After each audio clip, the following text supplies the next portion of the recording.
ጡባ አንድ ትልቅ ዛፍ በጀና ያለው ነው። ያው ጀና የገባ ነው የሚያገኛት። በሌላ አነጋገር ጀና ይሁን ሰፈሩ ማለት ነው። ጡባ ሊመን ረአኒ ወአመነ ቢ እኔን አይቶ በእኔ ያመንና የተከተለኝ ያኒ ጀና ይሁን መጨረሻው ጀና ይግባ ያሉ። እሺ ከዛ ቀጥሎ ምን አሉ?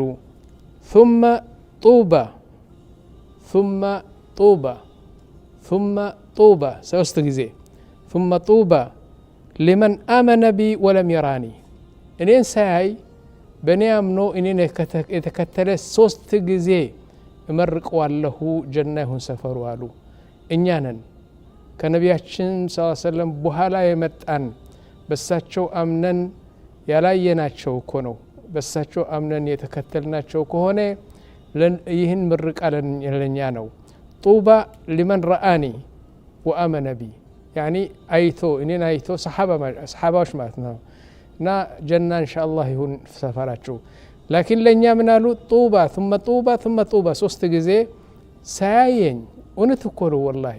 እኛ ነቢያችን አላየንም፣ አላህም አላየንም፣ ጀናም አላየንም። እሺ ጀናም አላህም ያየው የለም ሐታ ሰሓባ። ላኪን ነቢያችን አላየናቸውም። ስለዚህ ሶስት ጊዜ ነቢያችን